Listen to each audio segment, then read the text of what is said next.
সুপ্রিয় দর্শক বন্ধুরা, আসসালামু আলাইকুম। দেশ অথবা দেশের বাইরে থেকে প্রিয় বন্ধুরা, ঠিক এই মুহূর্তে যে যেখান থেকে বাস্তব জীবনের গল্প শোনার জন্য আমার সঙ্গে যুক্ত হয়েছেন, আমি আপন। আর যে আপন জীবনের গল্পের ১৬০২তম পর্বে আপনাকে প্রতিদিনের মতো স্বাগতম জানাচ্ছি। বন্ধুগণ, আজ আমি আপনাকে শোনাবো রংপুরের ভাই কামাল হোসেন এবং তার আদরের বউ স্বপ্নার কলিজা কাঁপানো করুণ বাস্তব জীবন কাহিনী। বন্ধুরা, আজকের গল্পের টাইটেল সৌদি প্রবাসী স্বপ্নার বাস্তব জীবন কাহিনী। স্বামীর জীবন বাঁচাতে প্রবাসে বিক্রি করলেন নিজেকে। এই গল্পটা রংপুরের প্রত্যন্ত এলাকার নিম্নবিত্ত পরিবারের ভাই কামাল হোসেন এবং তার বউ সৌদি প্রবাসী স্বপ্নার কলিজা ছিঁড়ে যাওয়ার মতো এক প্রতারণামূলক করুণ বাস্তব জীবন কাহিনী। দর্শক বন্ধুরা, একটা বিষয় আমি খুব অবাক হয়ে যাই। জীবনের গল্পের অনুষ্ঠানটা চালাতে গিয়ে আপনাদের গল্পগুলো যখন পাই, সেই গল্পগুলো পড়ি, আমি মাঝে মাঝে দেখতে পাই যে কিছু মেয়েরা তাদের বাবা মায়ের কাছ থেকে হাজার হাজার লক্ষ লক্ষ টাকা এনে স্বামীকে দেয় একটু সুখে শান্তিতে স্বামীর সঙ্গে সংসার করার জন্য। কিন্তু সেই মেয়েটার কপালেও স্বামীর সুখ জুটে না। অথচ অনেক মেয়েরাই বা অনেক স্বামীরাই তাদের স্ত্রীকে গয়না গাটি, টাকা পয়সা, অর্থ, আভিজাত্য কত কিছু দিয়ে যায় শুধু একটু স্ত্রীর সঙ্গে শান্তিতে ভালোভাবে সুখে সংসার করার জন্য। কিন্তু সেই স্বামীর কপালেও সুখ জোটে না। সুখ যে আসলে কোথায় আছে তা একমাত্র উপরওয়ালাই ভালো জানে। এই গল্পটা হৃদয়ে দাগ কেটে যাওয়ার মতো এক বাস্তব জীবনের গল্প। গল্পটা সবাই শুনবেন। গল্প শেষে কামাল হোসেন এবং স্বপ্নাকে আপনার মতো করে একটা মন্তব্য কমেন্ট বক্সে লিখবেন। প্রিয় বন্ধুরা, পৃথিবীর সবচেয়ে ভয়ঙ্কর দেশ কিউবা হাভানার শহরের নিষিদ্ধ গলি যারা এখনও দেখেননি আমার চোখে, যারা এখনও ভিডিওটা মিস করেছেন, তাদেরকে বলবো যে ভিডিওটা দেখেন, কারণ এই ভিডিওতে আপনি অন্যরকম এক দেশ দেখতে পাবেন, অন্যরকম এক পৃথিবী দেখতে পাবেন, অন্যরকম এক জগৎ সম্বন্ধে জানতে পারবেন। দেখতে চাইলে ভিডিও ডিসক্রিপশনে আমি লিঙ্ক দিয়ে দিয়েছি, ওখান থেকে অথবা সরাসরি এখানে ক্লিক করে আপনার ভিডিওটা দেখে নিতে পারেন। ধন্যবাদ সবাইকে। সুপ্রিয় বন্ধুগণ, আসসালামু আলাইকুম। আমার নাম মোহাম্মদ কামাল হোসেন। আমার বাড়ি রংপুর বিভাগে। বন্ধুগণ, আমি আমার জীবনের এই গল্পটা শুরু করার শুরুতে আপনাদেরকে আমার পরিবারের সম্বন্ধে জানিয়ে রাখি। আমার পরিবারে আমি আছি, আমার বাবা আছে, মা আছে, এ রয়েছে আমার দাদিমণি সহ আমার বড় 2টা ভাই আর বড় একটা বোন। আমরা টোটাল 3 ভাই 1 বোন। আমাদের পরিবারটা রংপুর বিভাগ থেকে অনেক দূরের কোনো এক অজপাড়া গায়ের এক নিম্নবিত্ত পরিবার। আমার বাবা পেশায় একজন ভ্যানগাড়ি চালক। ভ্যানগাড়ি চালানোর পাশাপাশি আমার বাবা দিনমজুরের কাজও করে। এক কথায় বলতে গেলে যখন যে ধরনের কাজ পায় আমার বাবা সে ধরনের কাজই করে।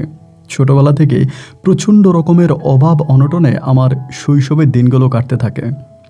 একইভাবে আমার বড় যে বোন আছে, আমার বড় বোনকে বিয়ে দিয়ে দিই। কিন্তু বিয়ে দেওয়ার পরেও আমার বড় বোন স্বামীর সংসার না করে, স্বামীর সঙ্গে ঝগড়া করে আমাদের বাড়িতে চলে আসে। আমার বোন আমাদের সঙ্গেই থাকে এবং আমার যেই বড় 2 ভাই আছে তারও বাবার সঙ্গে টুকিটাকি কাজ করে। পরিবারের সবচেয়ে খারাপ মানুষটা ছিলাম আমি। ছোটবেলা থেকে আমি খুব বেশি দূর পড়াশোনাও করতে পারিনি, কোনোভাবেই শুধুমাত্র নিজের নামটা লিখতে শিখেছি। বাবার সঙ্গে বড় 2 ভাই কাজ করলো, আমি কোনোভাবেই বাবার কথা শুনতাম না। আমি সম্পূর্ণ বেপরোয়া এক জীবনযাপন করতাম। প্রতিদিন আমার নামে ঘরে কোনো না কোনো একটা বিচার আসতোই। কেউ না কেউ আমার নামে রিপোর্ট নিয়ে আমার বাবার ঘরের দরজায় এসে নক করতো। ছোটোবেলা থেকে আমার স্বভাব চরিত্র খুব বেশি একটা ভালো ছিল না। চরিত্র ঠিক বলবো না, স্বভাবের কথাই বলি। আমার কেন জানি আমি যখন ছোট ছিলাম তখনই আমাদের এলাকাতে একটা টিম ছিল। মানে টিম ছিল বলতে আমাদের গ্রুপে আমরা অনেকগুলো পোলাপান ছিলাম। কারো গাছের আম কাঁঠাল থেকে শুরু করে লিচু কিংবা কারো গাছের কলা পেকেছে, আমরা সেটাও কেটে নিয়ে আসতাম। পরিমাণ মতো নিজেরা খেতাম এবং বাকিটা বিভিন্ন দূরের বাজারে নিয়ে বিক্রি করে দিতাম। ছোটোবেলা থেকে আমার ওই কিশোর গ্যাংকের আমি ছিলাম প্রধান। সবার সঙ্গে আমি একইভাবে এই চুরির কাজে লিপ্ত হতাম এবং এই নিয়ে অনেক ধরনের দরবার মেল আমার বাড়িতে আসছে। একটা সময় দেখা যায় আমার বাবা অতিষ্ঠ হয়ে আমাকে বাড়ি থেকে বের করে দেয়। আমার যে বাকি 2 ভাই আছে এবং বোন আছে তাদেরকে ঠিকই রাখে, কিন্তু আমাকে আব্বা সবার সামনে বাড়ি থেকে বের করে দেয়। এবং বের করে দেওয়ার পরে আমি তখনও এলাকার পোলাপানের সঙ্গে মিশে এই চুরি করতাম। এরকম করে সময়গুলো কাটতে কাটতে একটা সময় কোরবানির ঈদ আসে। কোরবানির ঈদের কিছুদিন আগে আমরা একটা গ্রামের মধ্যে চুরির উদ্দেশ্যে যাই, মানে চুরি করার জন্য যাই। তো একটা গরু চুরি করব এই পরিকল্পনা নিয়ে যাই। তো যখনই আমরা গরু চুরি করার জন্য গেলাম, ওই যে মানে যিনি মালিক ছিল ইনি গরু ঘরেই ঘুমাইতেন, মানে গরু ঘরেই সে থাকতেন। তো আমরা তখন আস্তে আস্তে করে গরু ঘরের ভিতরে ঢুকতেছিলাম গরু চুরি করব বলে। প্রথম দিকে ওই লোকটাকে আমি দেখতে পাইনি, এই যে গরু ঘরে ঘুমিয়ে আছে। যখনই আমি গরুর রশিটা খুললাম, ঘরে ঢুকে গরুর রশিটা খুললাম, এই বলে যখন গরুটা নিয়ে বের হব, গেট কাছাকাছি আসছি, এই সময় দেখা গেল লোকটা হঠাৎ করে পিছন থেকে উঠে লাফ দিয়ে আমার ঘাড়ে আমাকে ধরে, মানে আমাকে চেপে ধরছে। তো চেপে ধরার পরে মানে আমি চলার জন্য, ছুটার জন্য খুব চেষ্টা করলাম, কিন্তু সেই লোকটা খুব শক্তিশালী ছিল। আমি কিন্তু দেখতে শুনতে খুব একটা স্বাস্থ্যবান ছিলাম না, খুবই হ্যাংলা ছিলাম। তার কাছ থেকে চেষ্টা করে আমি ছুটতে পারি নাই, কিন্তু আমার সঙ্গে বাকি যারা ছিল এরা মোটামুটি দৌড়ে পালাই গেছে, কিন্তু আমি পালাইতে পারি নাই। এবং লোকটার এই চিৎকারের শব্দ শুনে তার আশেপাশের অনেকগুলো মানুষ ঘুম থেকে উঠে গেছে। বরাবরের মতো সবাই দৌড়ে এসে আমাকে ওখানে ধরে ফেলে এবং ধরে ফেলে আমাকে গণপিটুনি দেয়। শুধু পিটুনি না, এমন মারা মারে জন্মের পর থেকে মনে হয় এভাবে কেউ মারে নাই। মায়ের বুকের দুধ মনে হয় মুখে চলে আসে। মেরে আমাকে তখন এখানে গাছের সঙ্গে বেঁধে রাখে। তো এটা যেহেতু আমাদের পাশাপাশি একটা গ্রাম ছিল, তো সবাই চিনতে পারছে আমার পরিবারের পরিবার সম্বন্ধে। তো এরপরে রাতের বেলায় আমার আব্বা আম্মাকে খবর দেওয়া হয় যে কামালকে এমন এমন ধরা হয়েছে, কালামকে এমন এমন ধরা হয়েছে, ও চুরি করছে। তা আমাদের পরিবারের কোনো মানুষ আমাকে ছুড়াইতে যায় নাই, যাবে না, সোজা কথা যেটা। আমার আব্বা তো বলেই দিছে, আমি ওকে আমার ঘর থেকে বের করে দিয়েছি, ও আমার সন্তান না। এবং আব্বা তখন সবাইকে একটা কথাই বলছে, যদি আপনারা চুরিতে ধরে থাকেন হয় ওকে পিটায় মেরে ফেলেন, তা না হলে পুলিশে দিয়ে দেন, আমার কাছে আইসেন না বা এই বিষয়ে আমার কোনো কিছু বইলেন না। আমি এই বিষয়ে আপনাদেরকে কোনো রকমের সহযোগিতা বা কোনো কিছু করতে পারবো না। তখনই এই এলাকার লোকেরা মেরে ফেললে তো আরেক ঝামেলা, পুলিশে দিয়ে দিবে, এটা করবে কি করবে না তাই চিন্তা করে তারা তখন এলাকার যে চেয়ারম্যান আছে চেয়ারম্যানের কাছে যায়, আমাদের এলাকার চেয়ারম্যানের কাছে যাওয়ার পরে চেয়ারম্যান তখন বলল, যেহেতু এটা পাশাপাশি গ্রামের ছেলে, তাইলে ওরে আমার বাড়িতে নিয়ে আসো। রাতের বেলায় যে পরিমাণের পিটাইলো, আমি ঠিকমতো হাঁটতে পারি না, তারপরেও কষ্ট মষ্ট করে কোনো রকমে আমাকে টেনে হিঁচড়ে চেয়ারম্যানের বাড়িতে আনা হয়েছে। আনার পরে চেয়ারম্যান তখন আমাকে জিজ্ঞেস করলো যে তুই যে চুরি করতে গেলি, তুই তো একা যাস নাই, অবশ্যই তোর সঙ্গে কেউ না কেউ ছিল, তোদের চোরের ওই গ্রুপের মধ্যে কে কে আছে নাম বল। আমি তখন নাম বলতেছি না, এবং নাম না বলাতে আমাকে এই চেয়ারম্যানের উঠানে আবারও গণদোলাই দেওয়া হলো, আবারও মারা হলো। এবং মায়ের জ্বালা সহ্য করতে না পেরে আমি তখন আমার টিমের সদস্যদের অকপটে নাম স্বীকার করি, আমার সঙ্গে কারা কারা ছিল এদের সবার নাম বলি। এবং বলার পরে চেয়ারম্যান বলতেছে যে যাদের নাম বলছে তাদেরকে খুঁজে আন। কিন্তু দেখা যায় এরা সবাই, যেহেতু আমি ধরা খেয়ে গেছি, রাতের মধ্যে সবাই এলাকা ছেড়ে চলে গেছে, অনেকের বাড়িতে গেছে, কারো বাড়িতে আর পাওয়া যায়নি, কাউরি আর পাওয়া যায়নি। না পাওয়া যাওয়ার পরে তো শোন অনেক খোঁজাখুঁজি করছে, কাউরে পায় নাই। এবং না পেয়ে তারপর চেয়ারম্যান বলল যে একটা কাজ কর, ওরে থানাতে দিলে তো কোনো লাভ নাই, পুলিশ নিয়ে যাবে, কয়েকটা থাপ্প চটকনা দিবে, কারণ চুরির মামলা, অতটা ডেয়ারিং কোনো মামলা না, ওরে ছেড়ে দিবে। এর থেকেও বরং একটা কাজ করি, ওরে আমরা গ্রাম থেকে বের করে দিই। আমাদের গ্রাম সহ আশেপাশের 8-10 গ্রামে যদি কেউ ওর ছায়াও দেখতে পায়, তাহলে আমার কাছে আসবি, এবং এরপরে আমরা ওকে ডাইরেক্ট মেরে ফেলবো। আমার সামনেই বললো যে ডাইরেক্ট মেরে ফেলবো এবং মাইরা ওরা কবর দিয়ে দিব, পুলিশের সঙ্গে আমি বুঝবো, বলবো চুরি করতে গিয়ে গণপিটুনি দিতে মারা গেছে, শেষ, এটা আমি মামলা বুঝবো। এই কথা বলে চেয়ারম্যান তখন বললো সবাই বললো ছেড়ে দে। তো বিকেলের দিকে আমাকে তখন মেরে ধরে বিকেলের দিকে ছেড়ে দিছে। তো ছেড়ে দেওয়ার পরে আমি তখন আমার শরীরে এত ব্যথা যে ভাই আমি উঠে হাঁটতে পারি না, পুরো শরীরকে মেরে একেবারে থ্যাতরা করে ফেলছে।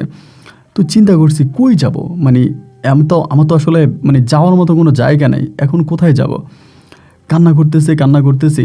তো বাড়ির দিকে যাওয়ার চিন্তা করতেছি, আবার ভাবতেছি বাড়িতে গিয়ে তো কোনো লাভ নাই, বাড়িতে গেলে উল্টা আমার মাইরা বাড়ি থেকে আবারও বের করবে। বাড়িতে না গিয়ে তখন বাজার পর্যন্ত গেছি।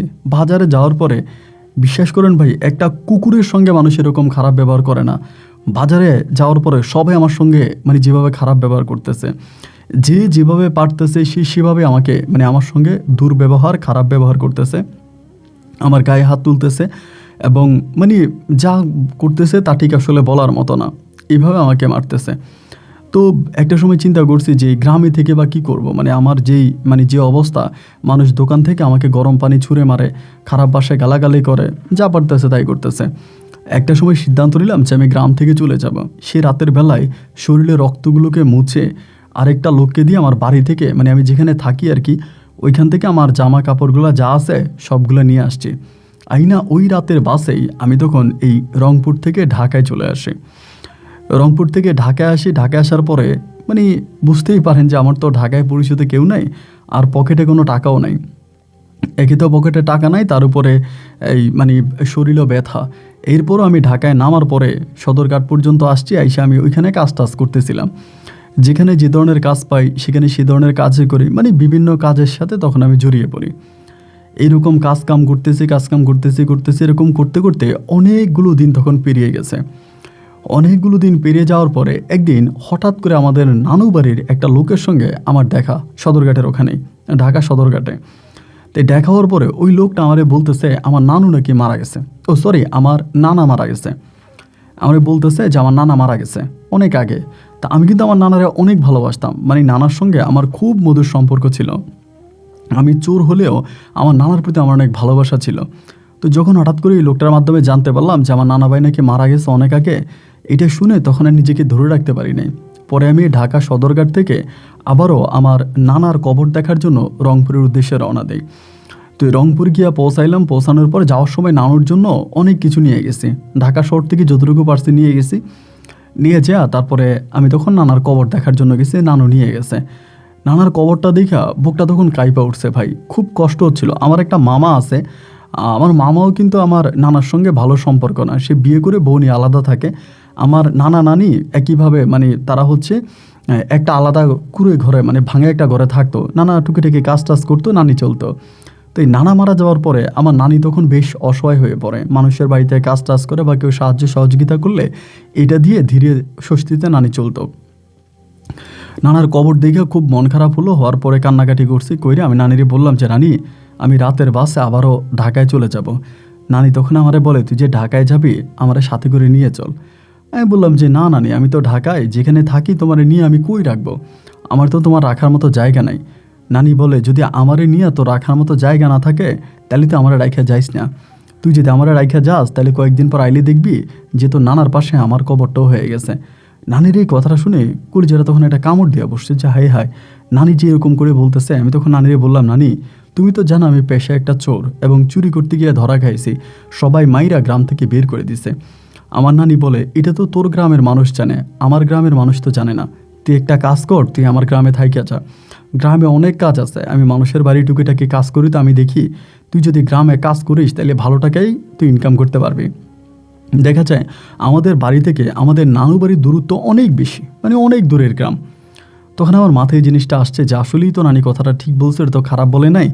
এই গ্রামের কেউ তো আর জানে না যে আমি চুরি করি। আমি এই চুরির পেশাটা ছেড়ে এই গ্রামে ভালো মানুষের সঙ্গে বসবাস করতে শুরু করব, এই চুরিদারি আমি আর করবো না। আর নানুকে রেখে ওই আজব শহর ঢাকাতেও আমার আর যেতে ইচ্ছে করতেছে না।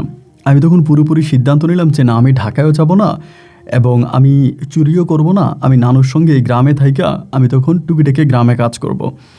তো এবার নানুর সঙ্গে আমি ওই কুড়ে ঘরের মধ্যে থাকতে শুরু করলাম। শুরু হলো আমার এক নতুন জীবন। তখন নানু মাঠে ঘাটে কাজ করতো, আমার নানি একদম মানে পুরুষের মতোই কাজ করতো, মানুষের বাড়িতেও কাজ করতো, জমি জামাতেও কাজ করতো। পরে আমি কি করতাম, মাঠে ঘাটে কাজ করি। আমি তো ছোটোবেলা থেকেই অতটা কাজকাম যদিও না করি, তবে গ্রামের ছেলে তো কাজ সম্বন্ধে জানতাম। তো মানুষের ধান কাটা, এরপরে আপনার করা, মাটি কাটা থেকে শুরু করে যত কাজ আছে আমি তখন কাজ করতাম। আর আরেকটা কথা আপনাকে জানায় রাখি ভাই, আমাদের রংপুরটা ছিল একটু অনুন্নত এলাকা, মানে এক কথায় বলতে গেলে অন্য বিভাগের তুলনায় রংপুর বিভাগটা একটু আপনার ছিল, দুর্বল ছিল আর্থিকভাবে। তো সেই সময় দেখা যায় কি যে কাজ করলে জন দিত, মানে অল্প টাকা দিত। দেখা যায় কেউ টাকা দিত, কেউ দিতও না, কেউ তিন বেলা পেট চুক্তি খাওয়াই দিত, ওইটুকুই কাজ। অনেকেই টাকা দিত, অনেকেই টাকা দিত না, আর টাকা দিলেও খুব সীমিত, মানে অল্প টাকা দিত। এই করতে করতে করতে করতে তখন অনেকগুলো দিন কেটে গেল, প্রায় আপনার 6-7 মাসের মতো নানুর বাড়িতে কাজ করছি।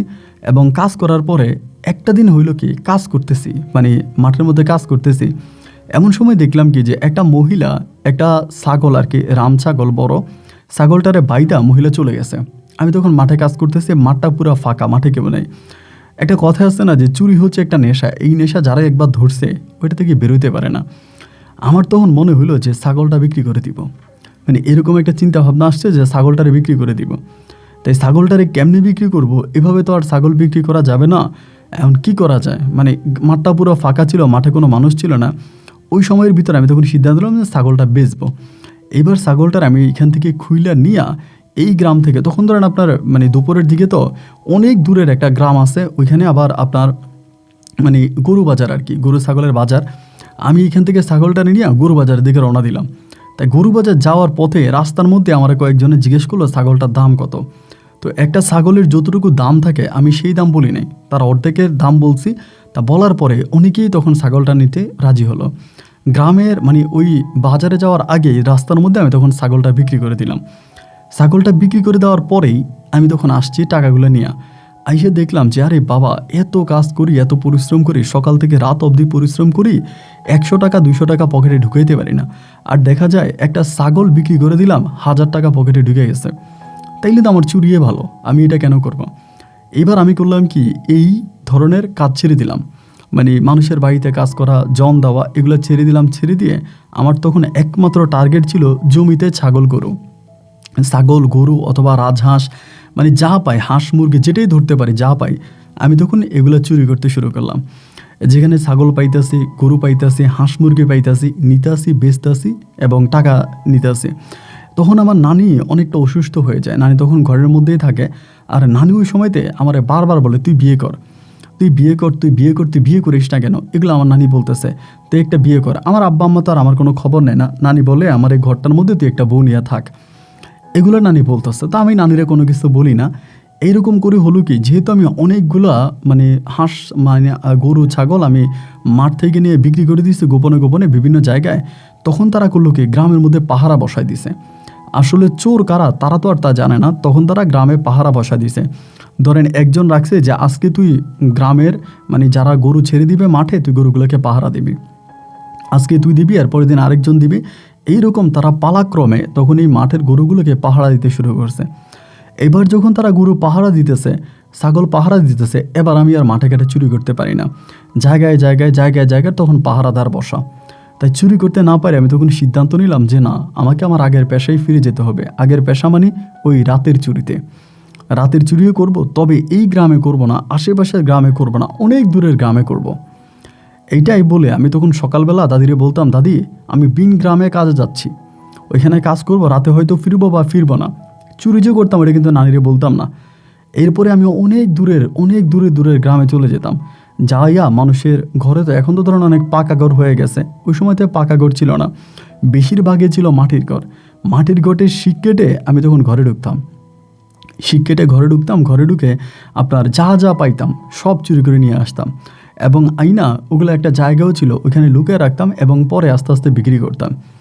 এই কাজটা আমি তখন প্রতিনিয়ত করতেছি। এরকম করে করতে করতে একদিন হইল কি, অনেক দূরের মানে আমার নানুর গ্রাম থেকে অনেক দূরের একটা গ্রামে গেছিলাম চুরি করার জন্য। তাই চুরি করার জন্য গেছি, ওইটা আমি দেখেন সন্ধ্যা রাতের দিকে, প্রায় আপনার রাত্র কি 11টার দিকে আমি ঢুকে পড়ছি। আবার গ্রাম এলাকা তো, গ্রামে দেখা যায় কি মানুষ বেশি একটা রাত জাগে না, তারা সকাল সকাল ঘুমিয়ে পড়ে, আবার সকাল সকাল উঠে যায়।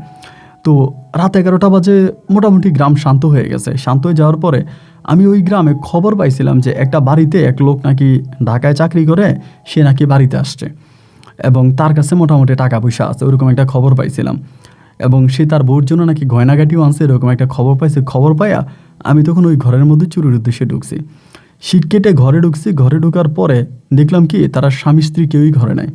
শিক কেটে ঘরে ঢুকছি, ঘর দেখলাম পুরা ফাঁকা। এবং ঘরটা ফাঁকা থাকার পরে আমি তখন মানে তারা সম্ভবত ঘরে তালা মেরে কোথাও চলে গেছে, তারা আজকে ঘরে নাই। খোঁজাখুঁজি করে কিছু টাকা পয়সা পাইলাম এবং একটা স্বর্ণের চেইন পাইলাম, যেটা সবচেয়ে বেশি উপকারী হলো। স্বর্ণের চেইনটা পাইলাম রাত্র তখন 11:30 কি 12টার মতো বেজে গেছে। আমি তখন এখান থেকে আসছি। আসার পরে চিন্তা করলাম যে চুরি তো করলাম, চুরি করে তো বেরোইছি, তা ওরা তো ঘরের মধ্যে অলরেডি তালা মারা, তা তো কেউ খবরও পাবে না। তা আজকে আর চুরি করবো না, মানে শরীরটাও ভালো লাগতেছে না, বা সন্ধ্যা রাতে একটা ভালো দাইন মেরে দিছি। তা আমি আর একটা স্বর্ণের চেইন তো বুঝতেই পারেন অনেক টাকা, তাহলে আমি আর চুরিদারি করবো না, আমি ঘরে ফিরে যাব, আমি চলে যাব। এই চিন্তা ভাবনা করে আমি তখন সেই গ্রাম থেকে বেরোবো, মানে গ্রাম থেকে বেরোবো তখন 12টা 12:30 এরকম টাইমে। তো আমি তো সদর রাস্তা দিয়ে যাব না, যেহেতু আমার পোশাক আশাক অন্যরকম। আমি একটা গ্রামের যে মেঠো পথ আছে, মেঠো পথ দিয়ে হাঁটতে শুরু করলাম এবং শুরু করে সামনে গিয়ে বড় রাস্তা পাবো, ওখান থেকে কিছু একটা ধরে আমি চলে যাব, বা কিছু না পাইলে হাইটে বাজারে গিয়ে অপেক্ষা করব, সকাল হলে পরে গাড়ি দিয়ে চলে যাব। এবার এই মানে এই মেঠো পথ দিয়ে যখন হাইটে যাইতেছিলাম, হঠাৎ করে সামনে যাওয়ার পরে একটা বিলের ভিতর থেকে কেমন জানি শব্দ আসতেছে। মানে শব্দ বলতে কি যে বিলের ভিতরে মনে হয় কি যে একটু মানে কেমন জানি একটা কান্না কান্না এরকম একটা মানে কান্নার শব্দ আসতেছে, এক কথা একটু শব্দ এবং কান্নার সাউন্ড আসতেছে। তো আমি তখন ভয় পেয়ে গেছি একটু, যে এমনও তো হতে পারে যে জিন ভূত হতে পারে, কারণ জিনেরা মাঝে মাঝে রাতের বেলায় বিভিন্ন জায়গায় বসে কান্নাকাটি করে বা কান্নার শব্দ আমরা শুনতে পাই। আর আমার ওই সময়টাতে জিনের প্রচলন অনেক ছিল। অনেকেই বলতো যে রাত্রের বেলায় জিনের এসে কান্না করে ঘরের দরজায় মানুষকে ডাকে বের বের করার জন্য, এরকম অনেক ঘটনা আমি আমার নানির মুখেও শুনেছিলাম। তাই আমি কী করলাম যে কী ব্যাপার, এখানে আবার চাঁদের আলোও ছিল, কিন্তু বেশ ভালো চাঁদের আলোও ছিল। আমি তখন ভয় না পাইয়া আস্তে আস্তে করে, মানে এটা একটা জঙ্গলের মতো ছিল আর কি, তো এবার জঙ্গলের দিকে মানে রাস্তার পাশেই, মানে রাস্তা বলতে ওই যে মেঠো পথ আর কি, আপনার চিকন একটা রাস্তা।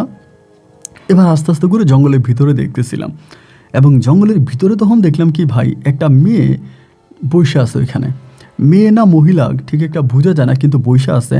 এবং আমি চিন্তা করলাম কী ব্যাপার, এখানে বৈশা বৈশা কান্না করতেছে কেন?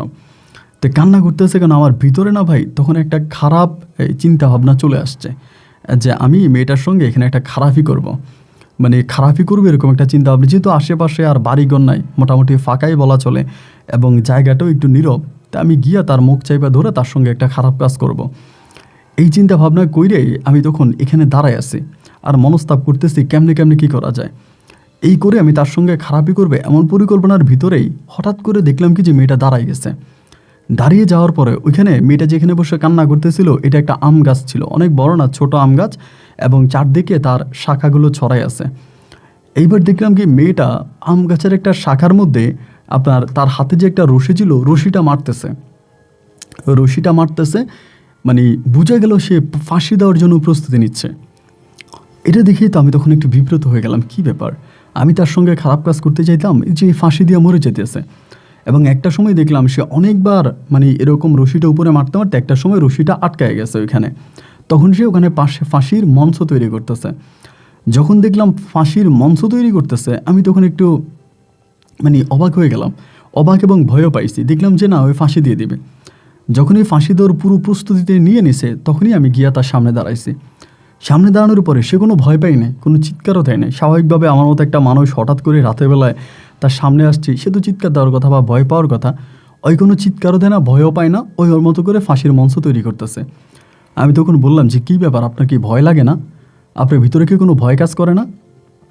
পরে আমারে বলতেছে ভয় লাগবে কেন? আমি বললাম ভয় লাগবে কেন, আমি একটা মানুষ এখানে দাঁড়ায় আছে, আপনি আমার সামনে ফাঁসি দিতেছেন, ঘটনা কি, ফাঁসি দিচ্ছেন কেন? পরে বলতেছে ভাই আপনার কাজে আপনি যান, আমার কাজ আমারে করতে দেন। তো তখন কিন্তু আমার গায়ে পোশাক আশাক বেশ ভালোই ছিল, মানে চোরের কোনো পোশাক ছিল না আমি দুইটা পোশাক সবসময় ক্যারি করতাম। চুরি করার সময় একটা পোশাক পরতাম, চুরি করে বের হয়ে আমি ভালো পোশাক আশাক পরে ফেলতাম। তো আমার গায়ে তখন ভালো পোশাক আশাকই ছিল। আমি এটারে বললাম যে আপনি থামেন, এগুলো বন্ধ করেন। এই বলে আমি তখন তার কাছ থেকে রশিটা টেনে নিতেছে। মেয়েটা বলতেছে ভাই আমার রশিটা দিয়ে দেন, আপনার কাছে আপনি যান, আমারে মরতে দেন। আমি তখন বললাম যে দেখেন এখানে তো চারপাশে কোনো মানুষ নাই, জায়গাটা অনেক নীরব, আপনার কি কোনো ভয় লাগে না যে আপনি এমন একটা জায়গার মধ্যে আসছেন ফাঁসি দেওয়ার জন্য? আমি চাইলেই তো আপনার ক্ষতি করে ফেলতে পারি। মেয়েটা বলে ক্ষতি করবেন, কি ক্ষতি করবেন? আমি আপনি ইজ্জত নিতে পারি। বলে ইজ্জত? যে মেয়েটা তার জীবন দেওয়ার জন্য রাজি, সেখানে আপনি ইজ্জতের কথা বলতেছেন? আপনার যদি মনে হয় আমার ইজ্জত নেবেন তাহলে নিয়ে নেন, আমার ইজ্জত নিয়ে আপনার মনে লালসা মিটে আপনি এখান থেকে চলে যান, এরপর আমার কাজ আমারে করতে দেন। এবং এই কথাটা বলার পরে না ভাই তখন আমার মানে ভিতরটা একটু মোচড় দেওয়া উঠছে, মানে খারাপ হলেও তো আমি একটা মানুষ, ভিতরে একটা আবেগ তখন জেগে বসলো। আমার বোনটারেও তো আমি দেখছি, আমার বড় বোনটার স্বামীর অত্যাচার সহ্য করতে না পেরে আমাদের বাড়িতে চলে আসছে, এবং আমার বড় আপু অনেকবার ফাঁসি দেওয়ার জন্য চেষ্টা করছিল যে ফাঁসি দিয়ে মরে যাবে। স্বামীর ঘর থেকে চলে আসছে, স্বামীর অত্যাচারে বাবার বাড়িতেও শান্তি নিয়ে ফাঁসি দিবে। তো মেয়েটারে দেখা তখন আমার বোনের কথা আমার মনে পড়ে গেছে। আমি তখন তারে বোন বলে বললাম যে বোন রে, রাগ করবেন না, আপনার নামটা কি একটু জানতে পারি? আপনার নাম কি? বলে আমার নাম স্বপ্না।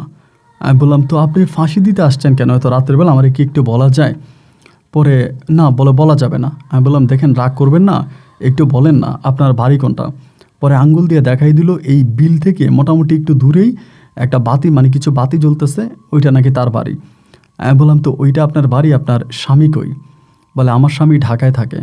তাই আমি বললাম আপনার স্বামী ঢাকায় থাকলে আপনি ফাঁসি দিচ্ছেন কেন? আপনার স্বামী যদি ঢাকায় থাকে আপনার স্বামী কি কোনো পরকীয়া করে? বলে না, কোনো পরকীয়া করে না। তাই বললাম স্বামী যদি পরকীয়া না করে আপনি কেন ফাঁসি দিতে আসছেন, আমার একটু বলেন না। আপনি ফাঁসি দেন, সমস্যা না, আমি চলে যাবো, কিন্তু আপনি দুঃখের কথাটা একটু শুনে চাই। মেয়েটা তখন বলতেছে আপনি কে, মানে আমারা বলে আপনি কে? আমি তখন সহজ একদম সরল উত্তর দিলাম যে আমি চোর। বলে মানি? আমি বললাম হ্যাঁ আমি চোর, একটা বাড়িতে গেছিলাম, অমুক বাড়িতে, তার নামও বললাম, ঠিকানাও বললাম যে অমুক বাড়িতে গেছি, অমুকের বাড়িতে গিয়ে আমি চুরি করে আসছি। এইটা বলার পরে মেয়েটা বলতেছে আপনি যার বাড়িতে চুরি করছেন এই লোকটার সঙ্গে আমার স্বামীর কিন্তু বেশ ভালো সম্পর্ক। আমি বললাম হ্যাঁ হতেও পারে, আমি সেই বাড়িতে গেছিলাম, চুরি করছি, একটা স্বর্ণের চেন চুরি করছি, একদম অকপটে সহজ সরলে তার কাছে সব কিছু স্বীকার করতেছি। পরে মেয়েটা আমারে বলতেছে আপনি নিজে কি এরকম সহজ সরলভাবে আমার চোর বলতে, মানে আপনি চোর দাবি করতেছেন, আপনি চুরি করে আসছেন, আপনি কেন বলতেছেন? আমি বললাম যেটা সত্যি সেটাই। তখন মেয়েটা বলতেছে তার মানে তো আপনি একটা ভালো মানুষ, যেহেতু ভালো মানুষ তার কাছে আমার দুঃখের কথাগুলো বলা যায়। আসলে মূলত আমার স্বামী হচ্ছে ঢাকায় থাকে, ওই গ্রামে খুব বেশি একটা আসে না, মাঝে মাঝে আসে, এবং এই সুযোগে আমার শ্বশুর এবং আমার দেবর তারা দুজনে আমার সঙ্গে খারাপ কাজে লিপ্ত। এবং আমার দেবর এবং আমার শ্বশুর, তো তারা যে আমার সঙ্গে এই কাজগুলো করে আমি মানে কি করব, আমি কাউরে মুখ দেখাইতে পারি না। মেয়েটা কিন্তু দেখতে খুব সুন্দর, মানে হাতে গোনে 100টা মেয়ের মাঝে একজন হবে, দেখার মতো একটা সুন্দর মেয়ে। পরে বলতেছে আমার আর্থিক অবস্থাও ভালো না, আমার বাবা মা গরিব, আমি আমার বাপ মায়ের কাছে অনেকবার বলছি যে আমার শ্বশুর আর আমার দেবর আমার সঙ্গে এগুলো করতেছে, আমার স্বামী কোনো প্রতিবাদ করে না।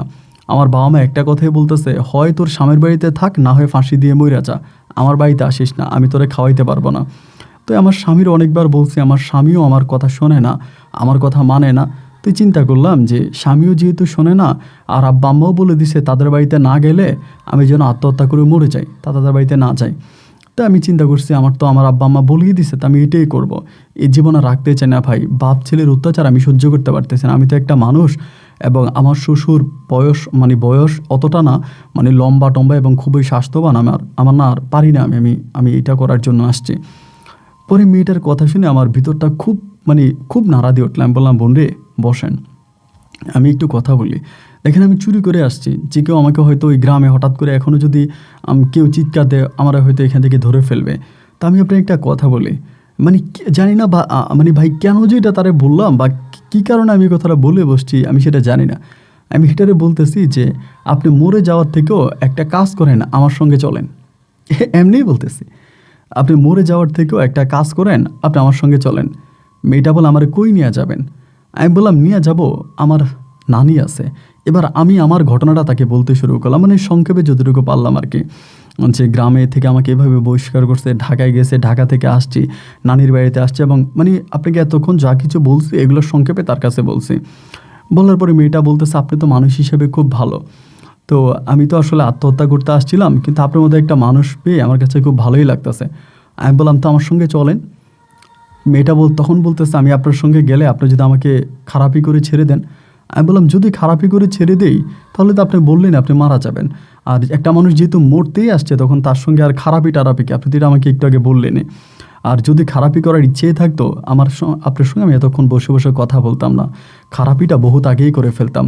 আসলে আপনাকে দেখে আমার ভিতরটা নাড়া দিয়ে উঠছে, ভিতরটা মোচড় দিয়ে উঠছে। আপনি যদি রাজি থাকেন আপনি আমার সঙ্গে চলেন। আমার নানি আমারে বেশ কয়েকদিন ধরে বলতেছে বিয়ে করার জন্য। আমি তো একটা পেশায় চোর, আমারে কে বিয়ে করবে বলেন? গ্রাম থেকে চোরের অপবাদ নিয়ে বেরোইছি, নানুর বাড়িতে করি চুরি, আমারে কে বিয়ে দেবে? আমার একটা নানির ছোট্ট ঘর আছে, ওই ছোট্ট কুঁড়ে ঘরের মাঝে আমি আপনারা নিয়ে থাকবো, আপনি যদি আমার সঙ্গে যাবেন তো?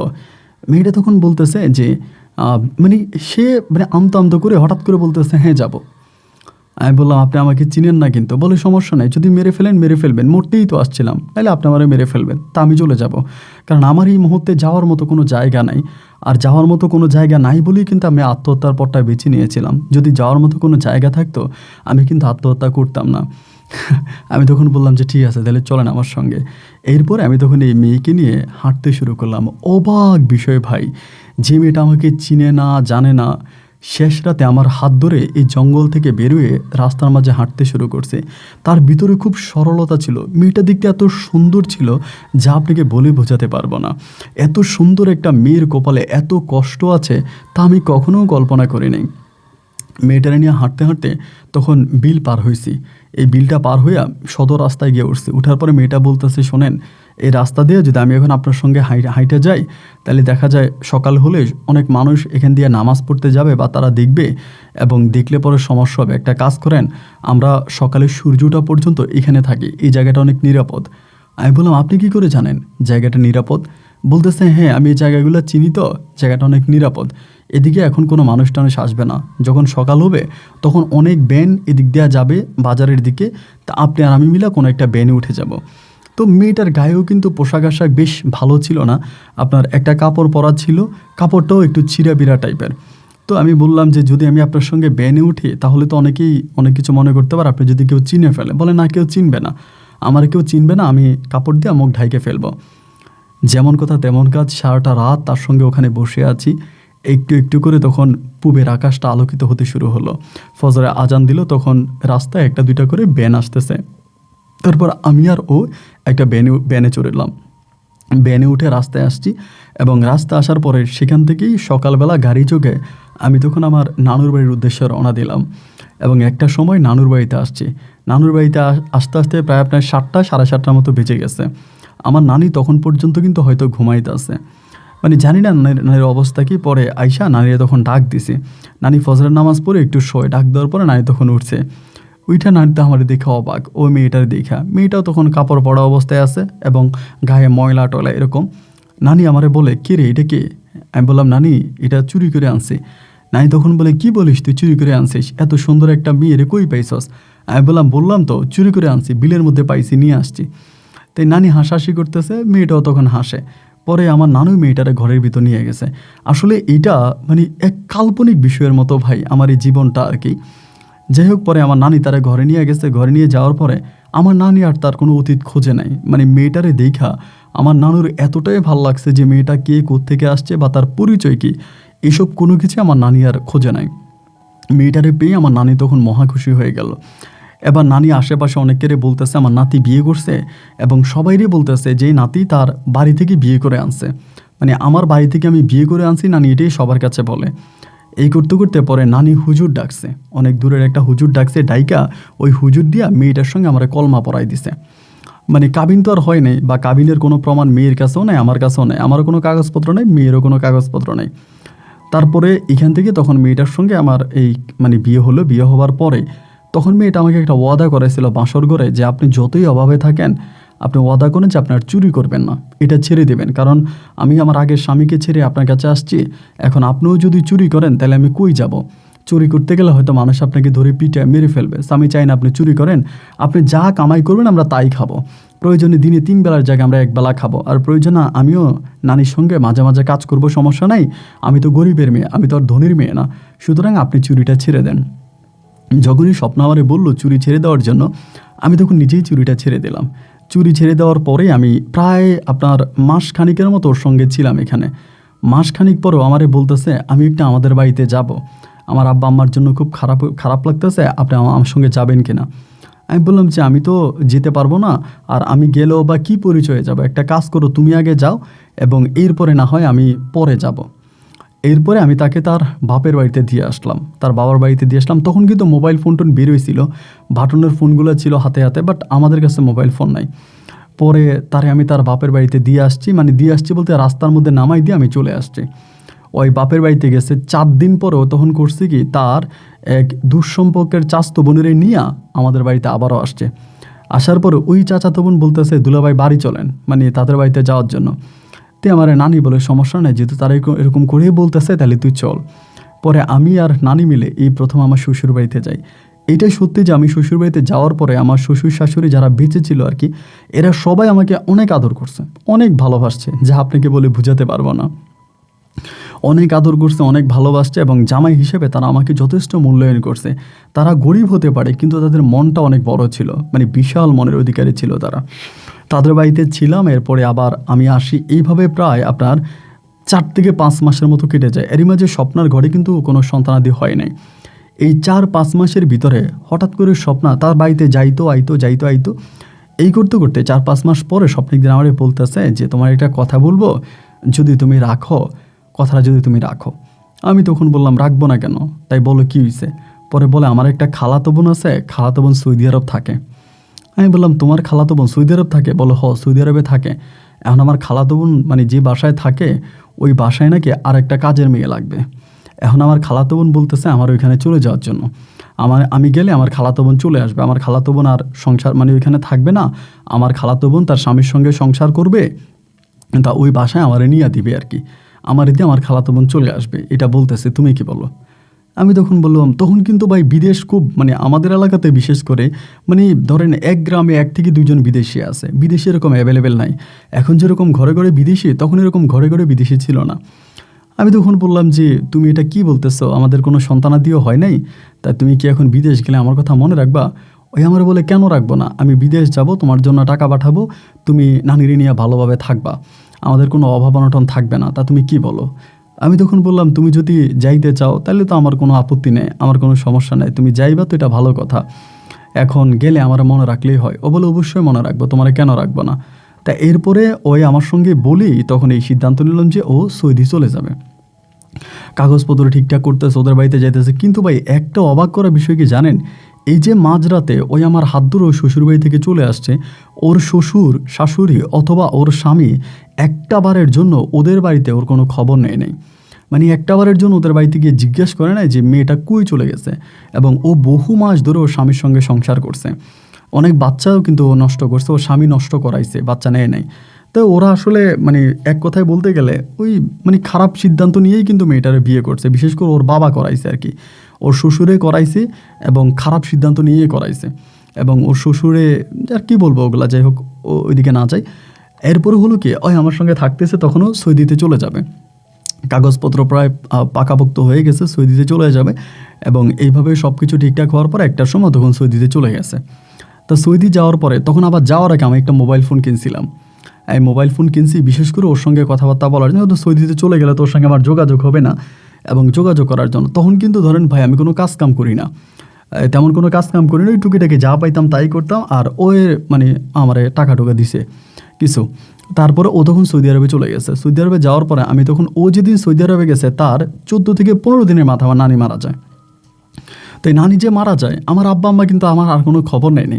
এই যে এত ঘটনা ঘটতেছে, এত কাহিনী হইতেছে, আমার নানি যেদিন মারা গেছে ওই দিন আমার আব্বা আম্মা আসছে, কিন্তু তারা আমার সঙ্গে কোনো কথা বলে নাই। আমার বড় বোন, বড় ভাই সবাই আসছে, কিন্তু কেউ আমার সঙ্গে কোনো কথা বলে নাই। আমি নানির লাশ হচ্ছে কবরে নামাইছি, এবং আমি হচ্ছে মানে মাটি দিচ্ছি, দাফন করছি, কিন্তু কেউই আর মানে আমার সঙ্গে কথাও বলে নাই, আমার ভাই বোন বা যারা আমার আব্বা আম্মা কেউ বলে নাই। তো ওরা আবার চলে গেছে, চলে যাওয়ার পরে আমি তখন এই নানু বাড়ির ওই ঘরের মধ্যে আমার বউ স্বপ্নারে নিয়ে, আমি তখনই এখানের মধ্যে থাকতেছিলাম, স্বপ্না কিন্তু তখন সৌদিতে চলে গেছে। তো ওই তখন টাকা টুকা দিতে আমি তখন চলতাম। এই সময়টাতে দেখা গেল কি, মানে ওই এলাকারই মানে আরেকটা ছেলে আছে, ওর নাম হচ্ছে সোহাগ।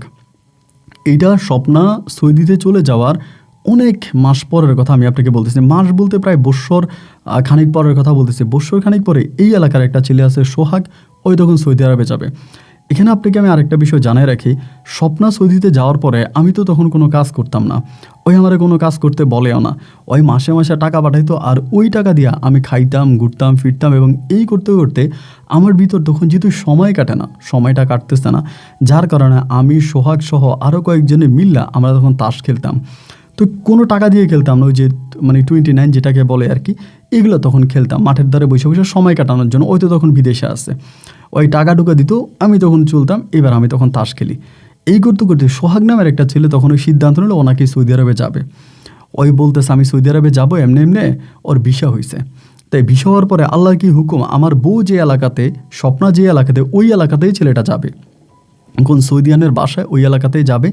পরে আমারে স্বপ্না বলতেছে, তুমি এর কাছে এটা এটা এটা এটা দিও, আমাকে মোটামুটি অনেক লম্বা একটা লিস্ট ধরাই দেয়। আমি তখন এই লিস্ট ছেলেটাকে দিয়ে দিই, মানে এগুলো দিয়ে দেওয়ার পরে এই সোহাগ তখন সৌদিতে চলে যায়। আমি সোহাগ বা আমরা সবাই মিলে কিন্তু এলাকাতে তাস টাস খেলতাম আর কি। সোহাগ চলে যাওয়ার পরে সোহাগ তখন আমার সঙ্গে ফোনে যোগাযোগ করে, কথাবার্তা বলে, আমার বউয়ের কাছে যা যা চাইছে আমার কাছে সব উনি আমার বউরে দিয়ে দেয়। আমার বউ তখন আলহামদুলিল্লাহ ওইখানে ভালোই আছে। এইভাবে সময়গুলো কাটতে কাটতে ওই যে বলে না যে পাতা চুরি, লতা চুরি, মহারাজার হাতি চুরি, তা এইরকম খালি খালি খেলতে খেলতে এই এক সময় বলতেছে যে একটা কাজ করি, এবার আমরা এই ধরেন কোক বাজিতে খেলি, মানে কোক 2 লিটার কোক খাওয়াইতে হইব, চানাচুর খাওয়াতে হবে। এইরকম করে একটা পর্যায়ে করতে করতে একটা সময় টাকার লেনদেনে চলে আসে, যে টাকা দিয়ে খেলতে হবে, এবার মানে টাকা দিতে হবে। এরকম করে এই তাস খেলার মাঝে তখন একটা অন্যরকম একটা নেশা আমার ভিতর তখন ঢুকে যায়। এবং ঢুকে যাওয়ার পরে দেখা যায় যে আমার বউ যেই টাকা পাঠাইতো তার সমস্ত টাকা আমি তখন জুয়ার পিছনে উড়াই দিতাম। এবং জুয়া খেলতে খেলতে আমি একটা সময় নেশার জগতেও ডুবে যাই। তখন আর কিন্তু আমি চুরিদারি করি না, চুরিদারি করি না, জুয়া খেলতে খেলতে একটা সময় আমি নেশাও শুরু করি। বিভিন্ন ধরনের মাদক দ্রব্য সেবন করতাম, এটা সেটা খাইতাম, এবং আমার স্বপ্না যা টাকা পাঠাইতো ওই আমারে বলতো জমি কিনো, জমি কিনো, এটা করো সেটা করো। আমি বলতাম হ্যাঁ আমি জমি কিনছি, আমি এই করছি, আমি সেই করছি। ও আমার জন্য টাকা পাঠাইতো, ওর পরিবারের জন্য টাকা পাঠাইতো, যদিও আমার হাতে দিত। ওর আব্বারে দেওয়ার জন্য, ওর পরিবারের মানুষদেরকে দেওয়ার জন্য আমি তখন দিয়ে আসতাম। আর বাকি টাকা আমি সম্পূর্ণ খরচ করতাম, মানে নিজের মতো খরচ করতাম। কখনোই আমি এই টাকা শুধু জুয়া, শুধু জুয়া, জুয়ার পিছনে তার সব টাকা আমি ব্যয় করে দিছি।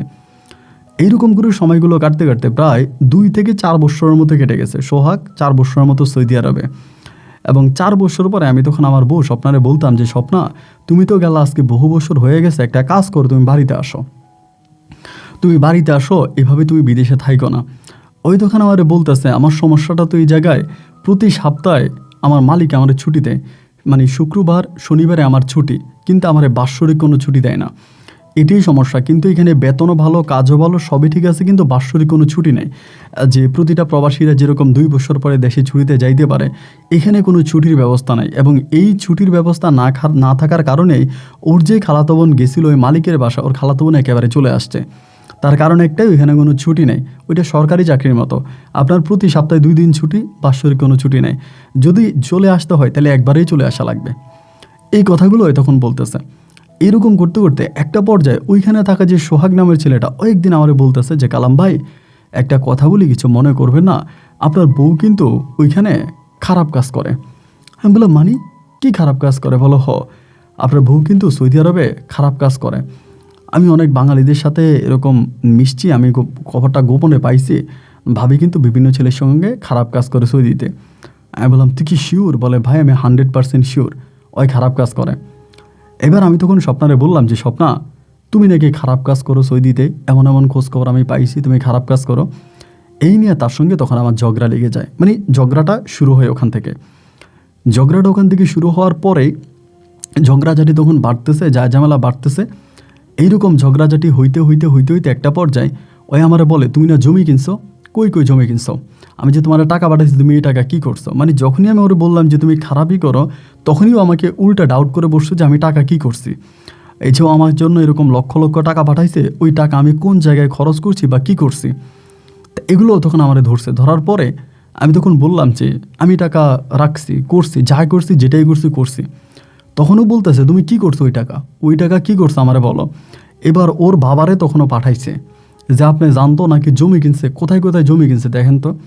ওর বাবা তখন সেই এলাকাতে খবর নিয়ে দেখলো যে আমি কোথাও 1 ফোঁটা পরিমাণেরও জমি কিনি নাই, এবং আমি জুয়া খেলি, এবং সব টাকায় প্রায় আমি জুয়ার পিছনে নষ্ট করছি। এগুলো জানার পরেও তখন খুব রাগ করে, খুব মাইন্ড করে, এবং ওর মনে খুব কষ্ট পায়। ওই তখন আমারে বলেছে আমি আর তোমার সঙ্গে কথাই বলবো না, আমি আর তোমার সঙ্গে থাকবোই না, তুমি আমার পুরো লাইফটা নষ্ট করছো, আমার জীবনটা নষ্ট করছো। তুমি যে জুয়ারি এটা যদি আমি জানতাম আমি কখনোই তোমার সাথে সম্পর্কে জড়াইতাম না। আমি কষ্ট করে এত টাকা তোমার জন্য পাঠাইছি, আর তুমি তার সবটাকে জুয়ার পিছনে ব্যয় করছো। তুমি তো মানুষ ভালা না, আমিও তোমার সঙ্গে কথা বলবো না। এইসব বলা বলি করার পরে একটা পর যতক্ষণ বলতেছে যে আমারও তখন আর টাকা টুকা দিত না, আর আমি তখন জুয়ার নেশায় পুরো পাগল হয়ে গেছিলাম। আমি এই জুয়ার নেশার জন্য ভাই চুরি শুরু করে দিছি আবারও। যেহেতু জুয়া খেলতে পারি না, টাকা পাই না, আমি তখন চুরি শুরু করছি। জুয়া খেলতে পারি না, নেশা করতে পারি না। একটা পর্যায়ে ওই তখন সিদ্ধান্ত নিল যে ওই আমার বিদেশ নিয়ে যাবে, মানে আমার সৌদিতে নিয়ে যাবে। আমারে বলতেছে তুমি পাসপোর্ট করো, আমি তোমার দেশে রাখবো না, তুমি সৌদি চলে আসো। ওর কথা মতো, ওর বাধ্য মতো তখন আমি পাসপোর্ট করি, এবং পাসপোর্ট করে পাসপোর্টের কপি আমি সৌদি আরবে পাঠাই। তো ওই কই জানি অনেকগুলো জায়গায় জমা দিছে, কিন্তু আমার ভিসা হয় নাই। তাই ভিসা হইতে আসে না। তো তখন আরও আমার কোনো টাকা দেয় না, আমি চলতে পারি না, খুব অভাবে আছি, এতটা অভাব অনটনে আছি আপনাকে বলে বুঝাতে পারবো না। এইভাবে তখন এই যে সোহাগ নামের যে ছেলেটা আছে, যে সৌদি আরবে থাকতো আমার বউয়ের কাছাকাছি, ওই একদিন আমারে বলতেছে, ওর কাছে আমি টাকা চাইতাম শুধু, যে সোহাগ আমার কয়টা টাকা দে, আমি তো জুয়া খেলতে পারি না, নেশা করতে পারি না রে, কতদিন ধরে নেশা করি না, আমার কয়টা টাকা দে। তো ওই আমার আবার টুকি রেখে টাকা পাঠাইতো, আমার বউ না পাঠাইলেও ওই আমার টাকা দিত। টাকা দিতে দিতে একদিন আমার একটা কথা বলতেছে যে কালাম ভাই, আসলে সত্যি কথা বলতে আপনার বউ আপনার পাসপোর্টটা কোথাও জমা দেয় নাই, এবং আপনার বউ কখনোই আপনার সৌদি আরবে আনবে না, এবং আপনার বউ আর আপনার 1 টাকাও দিবে না। তখন সে সম্পূর্ণ টাকা তার পরিবারকে দিতেছে, তার বাপ ভাইরে দিতেছে, তার পরিবারকে দিতেছে, আপনাকে আর টাকা দেন, এবং সে দিবেও না, আর আপনাকে সৌদি আরবে আনবে না, আপনার জীবনটা এইভাবেই শেষ করবে, আর ও কখনো বাংলাদেশে সহজে যাবেও না। আমি তখন বলতেছি তাহলে সোহাগ আমার কি করার উচিত, আমি কি করব? সোহাগ তখন আমারে বলতেছে যে ভাই আমি আপনার একটা বুদ্ধি দিই, আপনি যদি আমার বুদ্ধিটা কাজে লাগান তাহলে আপনি পুরোপুরিভাবে এসব থেকে উঠে যেতে পারবেন, এবং আপনি যদি আমার বুদ্ধিটা শোনেন তাহলে আপনি লক্ষ লক্ষ টাকার মালিক হয়ে যাইবেন, আপনার কোনো কিছুর অভাব হবে না, আপনি অনেক টাকা পয়সা পাবেন যদি আপনি আমার কথা শোনেন। আমি তখন বললাম যে কী করতে হবে আমাকে? ওই তখন আমারে বলে প্রথমত আপনার মোবাইলের যে সিম নাম্বারটা আছে ওই সিমটা পরিবর্তন করতে হবে, আপনার একটা নতুন সিম কিনা লাগবে। আমি বললাম তারপর? ওই বলে তারপর আমি ভাবিরে যেভাবে পারি বুঝিয়া বলবো যে আমি আপনার এই ইটালি পাঠাবো, আমাদের কাছে লোক আছে বাংলাদেশ থেকে দুবাই হইয়া ইটালি নিয়ে যায়, আমি ভাবিরে বলবো যে অল্প কিছু টাকা হইলে আমি এই কালাম বাইরে দুবাই হইয়া ইতালি পাঠিয়ে দিতে পারবো।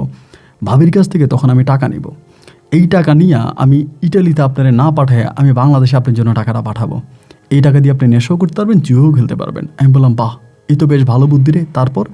ওই বলে তারপর আমি আপনারে বলবো বাংলাদেশেও কোথাও লুকিয়ে থাকার জন্য, যাতে আপনারা কেউ না পায়। প্রয়োজন আপনি ঢাকায় চলে গেলেন বা আপনি চিরঙে চলে গেলেন, কোথাও না কোথাও চলে যাবেন, গিয়ে ওইখানে একটা ঘর ভাড়া করে থাকবেন। আর আমি ভাবিরে বলবো যে আপনারে লিবিয়াতে আটকায় রাখছে, আপনার ওইখানে আটকায় রাখছে, ওইখানে আটকায় রাখছে, টাকা লাগবো, এই বইলা আমি ভাবির কাছে যে টাকাগুলো আছে তার সমস্ত টাকাগুলো নিয়ে আমি আপনারে দিব।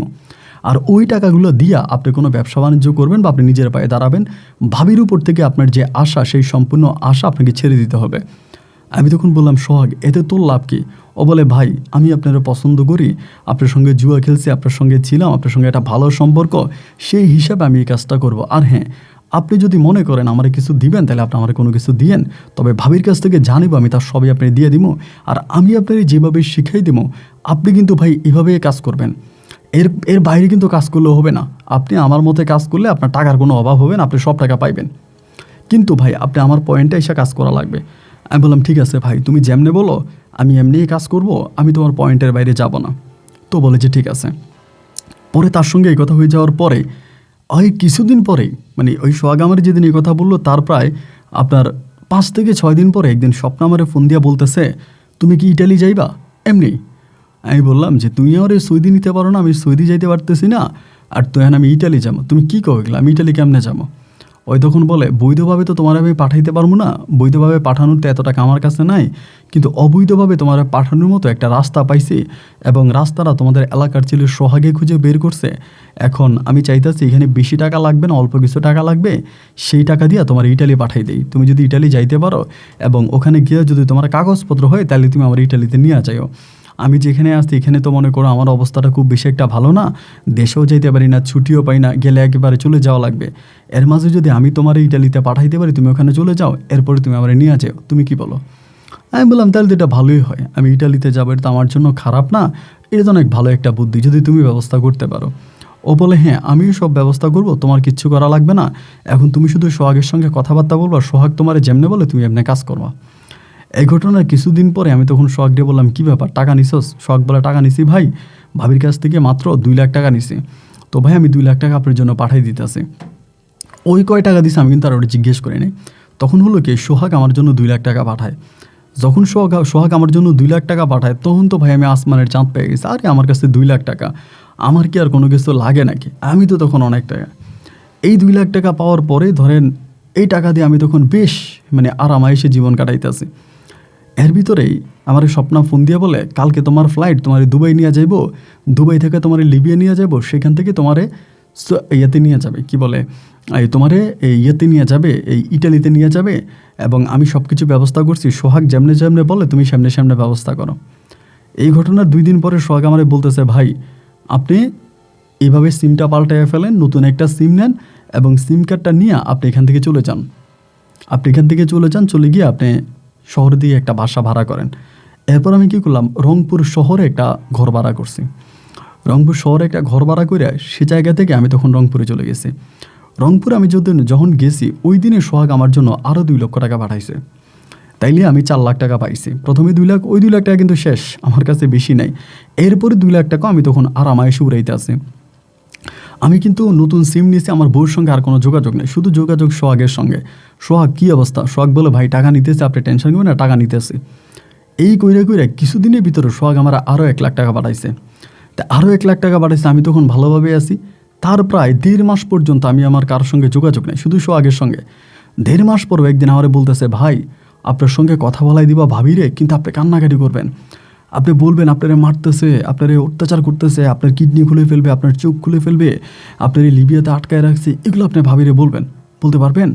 আমি বললাম হ্যাঁ পারবো। ও বলে যদি বলতে পারেন আমি আপনার জন্য আরও 2 লাখ টাকা পাঠাবো। আমি বললাম আরে বাপরে কী কোস, তাই ঠিক আছে আমি বলবো। এর কিছুদিন পরে সোহাগ আমারে ফোন করছে, ফোন করে বলতেছে যে কালাম ভাই কান্না করবেন না, নেন ভাবির সাথে একটু কথা বলেন। আমার বউ ফোনটা ধরে, আমার বউ তখন চিৎকার দিয়ে উঠছে, বলতেছে তোমার কী হয়েছে, তোমার কী করতেছে? মানে ওর কান্না দেখে না ভাই আমার মনটা একটু দুর্বল হয়ে গেছে। তারপর আমি শক্ত করে রাখছি, আমার টাকা তো লাগবে আমার।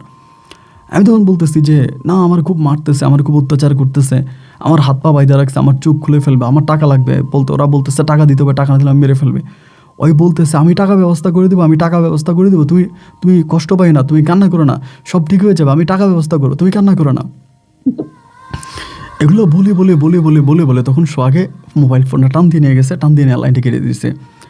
এই ঘটনারই প্রায় আপনার পরের দিনে সোহাগ আমার জন্য আরও 2 লাখ টাকা পাঠাইছে, আমার তো ভাই তখন মানে রাজকীয় জীবন আরও 2 লাখ টাকা পাঠাচ্ছে। আমি দামি জামা কাপড় পরে বড় বড় জুয়ার আসরে যাই। আগে তো জুয়া খেলতাম গ্রামের মধ্যে, গাছতলে, এখানে সেখানে, বিলের মধ্যে, এটা মজা পাইতাম না। এখন ধরেন শহরের সুন্দর বাসার মধ্যে জুয়া খেলি, নেশা করি এবং মেয়েবাজি করি, তখন আমার লাইফ অন্যরকম। এভাবে সময়গুলো কাটতেছে প্রায় বহুদিন তখন কেটে গেছে। এবং বহুদিন কেটে যাওয়ার পরে এর মাঝে সোহাগের বলে, ও সোহাগ কী অবস্থা, আমার বউ কী অবস্থা? বলে ভাই ঠিক আছে টাকা পাঠাইতেছে। সোহাগ কিন্তু আমার টাকা দিত ভাই, এটা কিন্তু মিথ্যা না, সে আমাকে প্রচুর টাকা দিচ্ছে। আমি যার হিসাব শেষ পর্যন্ত রাখি নাই, কোনো দিন 50,000, কোনো দিন 20,000, কোনো দিন 1 লাখ, এরকম করেও কিন্তু আমার টাকা দিত। আর আমি এই টাকাগুলো কী করতাম, সব ব্যয় করতাম, সব আমি আপনার নেশার পিছনে, এই পিছনে সেই পিছনে আমি সব উড়িয়ে দিতাম। আমার পকেটে কিন্তু 1 টাকাও ছিল না। এভাবে দীর্ঘ প্রায় 3 থেকে 4 মাস, প্রায় 4 মাসের মতো প্রচুর টাকা সোহাগ আমার দিচ্ছে। 4 থেকে 5 মাসের মাথায় সোহাগ আমার টাকা দেওয়া বন্ধ করে দিচ্ছে। 5 মাসের মাথায় সোহাগ আর আমার টাকা দেয় না। 5 মাসের মাথায় আমি তখন সোহাগকে জিজ্ঞেস করলাম যে কী ব্যাপার সোহাগ, তুমি আর এখন আমার টাকা দিতেছো না কেন, আমাকে টাকা দিচ্ছ না কেন? ওই তখন বলে ভাই এখন আর টাকা দিব কেমনে, আমাদের ডিম পাড়া হাঁসটা তো মরে গেছে। আমি বললাম মানি, ডিম পাড়া হাঁসটা মরে গেছে? কিসের ডিম পাড়া হাঁস মরে গেছে? ও বলে আপনার বউ তো চলে গেছে। আমি যে কী বলো, আমার বউ চলে গেছে? আমার বউ কই চলে গেছে? বলে আপনার বউ কই জানি চলে গেছে, তার কফিল তারে নিয়ে চলে গেছে। আমি বললাম কফিল নিয়ে গেছে? বলে হ্যাঁ, ওর কফিল ওরে নিয়ে চলে গেছে, ওই কিন্তু আর এখানে নাই। তখন কিন্তু প্রায় 5 থেকে 6 মাস পরে, আনুমানিক আর কি, আমার তো মাসগুলা গণা নাই, আনুমানিক বলতেছে।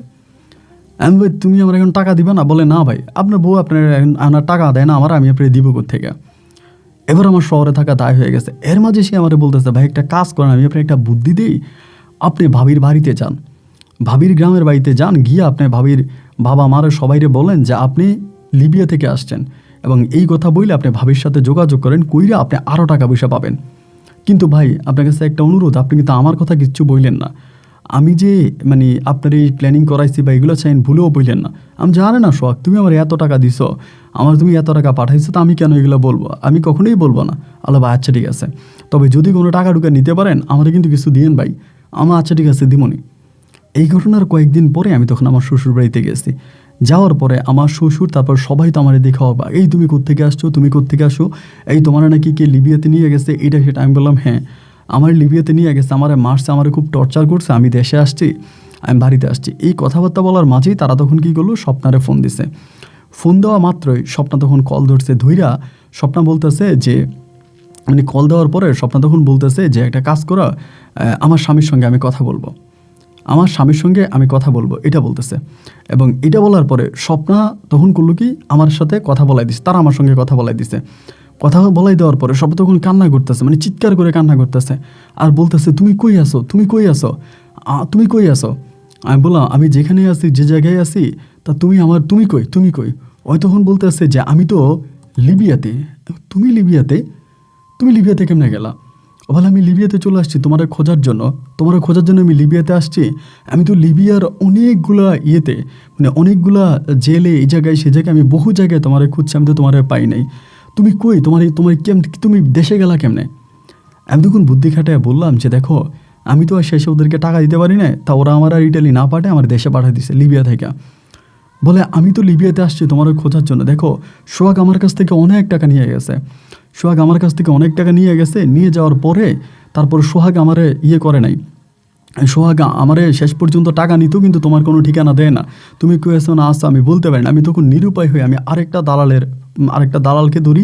আমি ওই দালালকে ধরে আমি নিজে ইটালি যাওয়ার পথে এই তোমার সৌদি থেকে তখন আমি প্রসেস করে আস্তে আস্তে করে লিবিয়া পর্যন্ত আসি। এখন আমি লিবিয়াতে আছি আর তোমারে খুঁজতেছি, বিভিন্ন দালাল চক্রের মাধ্যমে তোমারে খুঁজতেছি, কিন্তু কোথাও তো তোমার ছবি বা তোমার ঠিকানা এগুলো দেখালে কেউই তোমার ঠিকানা বা কোনো কিছু বলতে পারে না। এখন তুমি যে ওইখানে আসো আমি তোমারে তো পাই না, তুমি বাড়িতে কেমনে গেলা? আমি যে ওরা আমার মাইরা টেরা পরে বাড়িতে পাঠাই দিছে।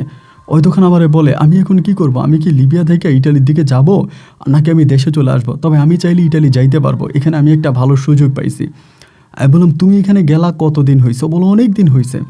এদিকে কিন্তু সোহাগ আমার একটা মিথ্যা কথা বলছে, কারণ আরও 2 মাস আগেই কিন্তু স্বপ্ন এখান থেকে চলে গেছে সৌদি থেকে। আরও 2 মাস আগেই নাকি স্বপ্ন চলে গেছে লিবিয়াতে, কিন্তু সোহাগ আমারে বলছে কিছুদিন আগে, আমি তো আমার বলে নাই।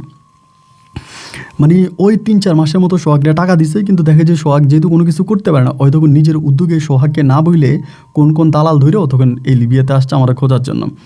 এবং লিবিয়াতে আইসে কিন্তু ও কোনো দালালের খপ্পরে পড়ে নাই, যেভাবে আসছে লিবিয়াতে আসার পর দালাল ওরে ছাড়িয়ে দিছে এবং সেখানে ওর বাপ মায়ের সাথে যোগাযোগ করতে পারতেছে। এইবার ওর কাছে টাকা ছিল, তারপরও ওর কাছে টাকা ছিল মোটামুটি। এইখানে থাকার পরও তখন বলে তাহলে আমি গেম দিব, আমি গেম দিয়ে লিবিয়াতে থেকে ইটালিতে চলে যাব এবং ইটালি গেলে পরে আমি তোমার সঙ্গে কথা বলবো, তুমি আমার জন্য দোয়া করো। আমি তখন বুঝতে পারতেছিলাম না যে আমি কি করব, মানে আমার মাথায় কোনো কিছু আসতেছে না। এবং আমি তখন সোহাগের সঙ্গে যোগাযোগ করে সোহাগরে বললাম আরে তোর ভাবি তো লিবিয়াতে আছে, তোর ভাবি তো লিবিয়া থেকে ইতালিতে চলে যাবে বলতেছে। সোহাগ আমার বলে ভাই ভাবির ইতালি পাঠায়েন না, ভাবির দেশে নিয়ে আসেন, ভাবির ইতালি পাঠায় না, ভাবিরে হারাইবেন। আমি বললাম ধুরু বেটা, ও যদি ইতালিতে যাইতে পারে ওর প্রসেস করে ও যাক, আমি ওরে কেন দেশে নিয়ে আসবো? আমার তো ওরে দেশে নিয়ে আসার দরকার নেই, ও চলে যাক। তখন আমি সোহাগের অবাধ্য হয়ে গেলাম। সোহাগের অবাধ্য হয়ে যাওয়ার পরে কিছুদিন পরে ওর বাপে কিন্তু আবার কিছু জমি জামা কিনছে বাড়িতে, মানে স্বপ্নার বাবা জমি জামা কিনছে, সেই জমি জামাগুলো বিক্রি করে স্বপ্নার জন্য লিবিয়াতে টাকা পাঠাইছে। কিছুদিন পরে স্বপ্না তখন প্রসেস করে এই লিবিয়া থেকে স্বপ্না তখন গেম দিয়ে ইটালি চলে যায়। এবং ইটালি যাওয়ার পরে ওই ইটালিতে প্রায় মাসখানিক থাকে বা যেমনে টেমনে হোক থাইকে আমাদের সঙ্গে যোগাযোগ করে। ইটালিতে গিয়ে আমাদের সঙ্গে যোগাযোগ করে, আমাদের সঙ্গে কথা বলে এবং ওই বলতেছে ও ইটালিতে আসছে, এখন ভালো অবস্থানে আছে, এটা সেটা। তাই এরকম করতে করতে করতে করতে প্রায় অনেকগুলো দিন এখানে অতিবাহিত হয়ে গেছে। অতিবাহিত হয়ে যাওয়ার পরেই এই দিনগুলো রাতগুলো কাটতেছে। আমি তখন নেশা করতাম, এটা করতাম সেটা করতাম। এই করতে করতে আমি আসলে ঠিক জানি না যে আমার মুখ থেকে কথাগুলো বের হইল নাকি সোহাগে কোনো না কোনোভাবে আমার বউকে বলে দিছে, মানে আমি এটা জানি না। তখন আমি বাড়িতে আছি, আমার বউ আমার টাকা দিত, আমি টাকা দিয়ে চলতাম, ফিরতাম, ঘুরতাম, খাইতাম নিজের মতো করে। এই করতে করতে বহুদিন কেটে যাওয়ার পরে একদিন আমার বউ স্বপ্ন আমারে জিজ্ঞেস করে যে আচ্ছা কালাম, তোমার একটা কথা জিজ্ঞেস করি, তুমি সত্যিকার উত্তর দিবা? তাই আমি বললাম যে হ্যাঁ বলো, সত্যিকার উত্তর দিব কি? ওই আমারে বলে তুমি কি লিবিয়াতে আসলেই গিয়েছিলা? তোমারে কি তারা লিবিয়াতে নিয়ে গেছে? আমি তখন কোনো কথা বলি না। ও বলে বলো না, তুমি কি লিবিয়াতে গেছিলা? তোমারে কি লিবিয়াতে কেউ নিয়ে গেছে? আমি তখন পুরো চুপ করে আছি। ও বলে সত্যি কথা বলো। আমি বললাম আসলে কি বলবো, সত্যি কথা কি বলবো? ও বলে তুমি এখনও নেশা করো, তুমি এখনও জুয়া খেলো, আমার আব্বার কাছ থেকে তুমি জোর করে টাকা নিয়ে যাও, তুমি নেশা করো, জুয়া খেলো, এগুলো তুমি করতেছ। আমি সত্যিটা তোমার মুখ থেকেই শুনতে চাই। যে যা বলছে আমি তার কোনো কথাই কানে আনতে চাই না, কোনো কথাই বিশ্বাস করতে চাই না। শুধু তুমি যেটা বলবা আমি তোমার কথাই বিশ্বাস করব। তুমি আমাকে বলো তো আসলেই কি তুমি লিবিয়াতে গিয়েছিলা? আমি তখন তার কাছে সত্যতা স্বীকার করি যে না, আমি লিবিয়াতে যাই নাই। ও বলে তাহলে তুমি কোথায় ছিলা? আমি বললাম আমি রংপুর শহরে ছিলাম।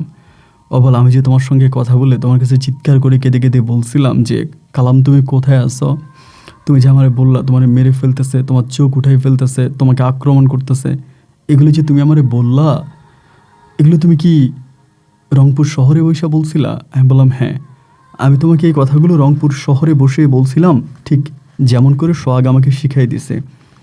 ও তখন বলে সোহাগ তোমারে কী কী শিখাই দিছে? আমি বললাম সোহাগ আমার এগুলো বলছে যে তুমি নাকি সৌদিতে খারাপ কাজ করো, এগুলো বলছে এবং আমার একটা সময় টাকা দেওয়া বন্ধ করে দিছো। আমি তখন চলতে পারি না, খেতে পারি না, আমি বেশ অভাবে পড়ে গেছিলাম। তখন সোহাগ আমাকে টাকা দিত। টাকা দেওয়ার পর সোহাগ আমার এমনি এমনি বলছে যে তুমি নাকি আর কখনোই দেশে আসবা না এবং তুমি যেখানে গেছো তুমি সেখানেই থাকবা। এগুলো সোহাগ আমাকে বলছে এবং সোহাগ এগুলো বলার পরে আমি তখন এই এগুলো করছি এবং সোহাগ আমার যেভাবে শিখিয়ে দিচ্ছে আমি সোহাগের শিখানো অনুসারে আমি তখন কাজ করছি। ও তখন বলে, তুমি কি সত্যি এগুলো করছো? আমি বললাম, হ্যাঁ আমি তো এগুলো করছি, সোহাগ যা যা বলছে আমি তাই করছি। ও তখন কান্না করতে করতে বলে যে, তুমি জানো সোহাগ আমার সঙ্গে কি করছে? আমি বললাম, কি করছে? ও বলে, তুমি শুনবার সোহাগ আমার কাছ থেকে কয় টাকা নিয়ে গেছে? আমি বললাম, কয় টাকা? ও বলে, টাকাটা বড় কথা না, সোহাগ আমার কি করছে জানো? আমি বললাম, কি করছে বলো না।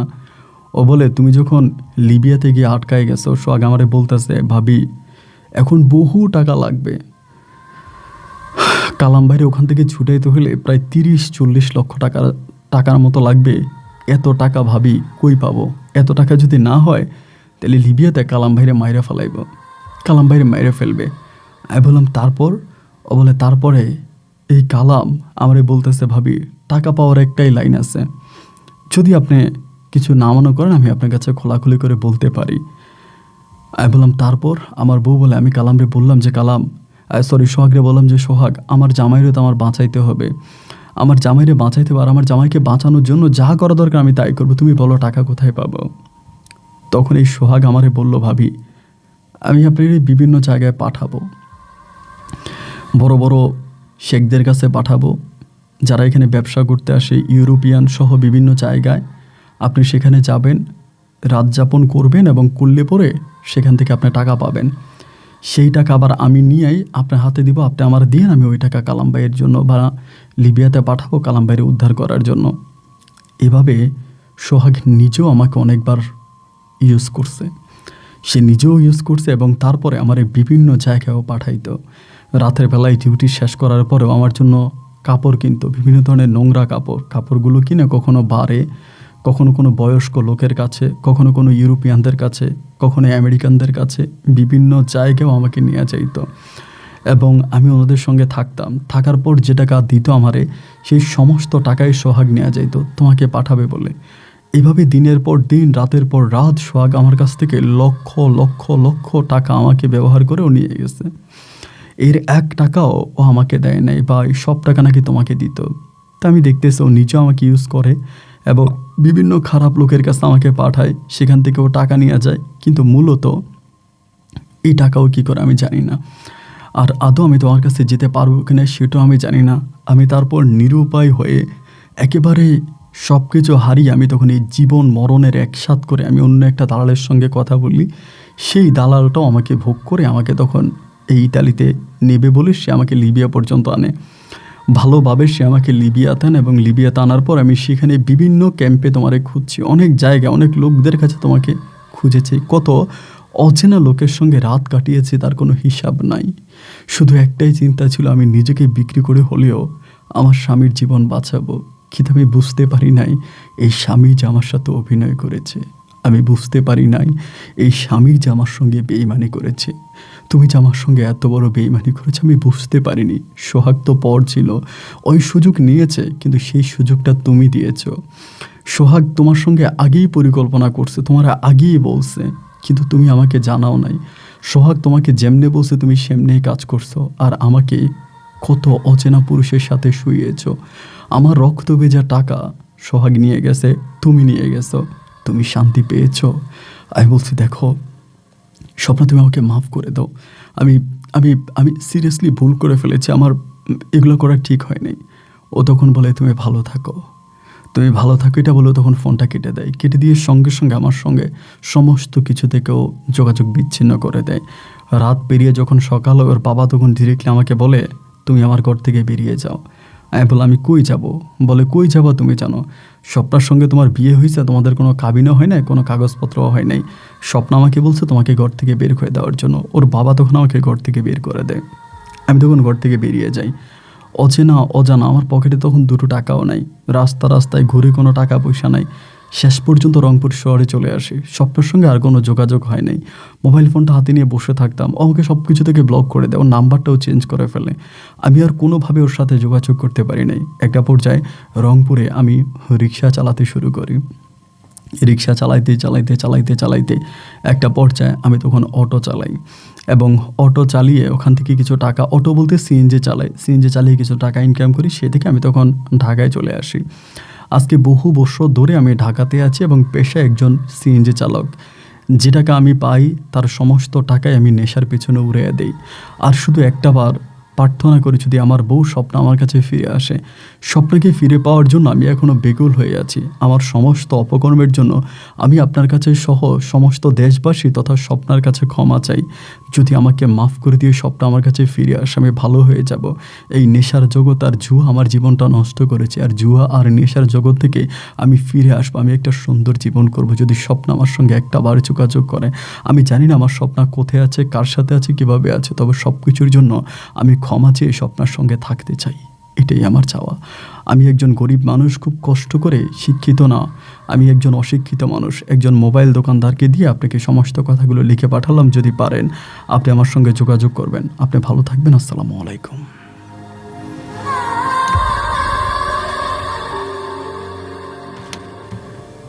প্রিয় বন্ধুরা, সবাইকে অনেক ধন্যবাদ এ পর্যন্ত আমার সঙ্গে থেকে রংপুরের ভাই প্রতারক কালাম হোসেনের জীবনের এই বাস্তব গল্পটা শোনার জন্য। যাই হোক, আমি তাকে প্রতারক বলাটা ঠিক হবে না, কারণ আমি একটা কথাই বলি যে আমার প্রত্যেকটা গল্পের মাধ্যমে আমি একটা মেসেজ দিতে চাই।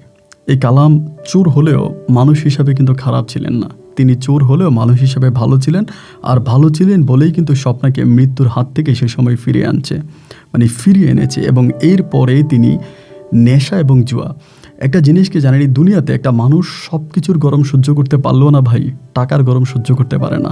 আপনার বুক পকেটে যখন 1 লাখ টাকা ঢুকে যাবে, আপনার তখন এই টাকা আপনাকে কামড়াতে শুরু করবে, যে টাকা তুমি কখন খরচ করবা। কারণ টাকার কামড় মারাত্মক কামড়, এই কামড় সবাই সহ্য করতে পারে না। এই জন্য টাকা উড়ানোর জন্য মানুষ পাগল হয়ে যায়। ঠিক কালাম সাহেবও সেটা করেছে। সে ছিল চোর, সে ছিল দিনমজুর, এবং সেখান থেকে স্বপ্না তাকে এক রাজকীয় জীবন দিয়েছে। কুত্তার পেটে ঘি হজম হয় না। সবাই ভালো থাকবেন, এবং এই গল্প নিয়ে কোনো মতামত থাকলে কমেন্ট বক্সে লিখবেন। এবং যারা এখনও কিউবার ভিডিও দেখেন নাই, ভয়ঙ্কর কিউবা যারা দেখেননি, তারা এখানে ক্লিক করে দেখে নেবেন। আজ এখানে বিদায়, দেখা হবে নতুন দিন নতুন কোনো গল্পে। আল্লাহ হাফেজ।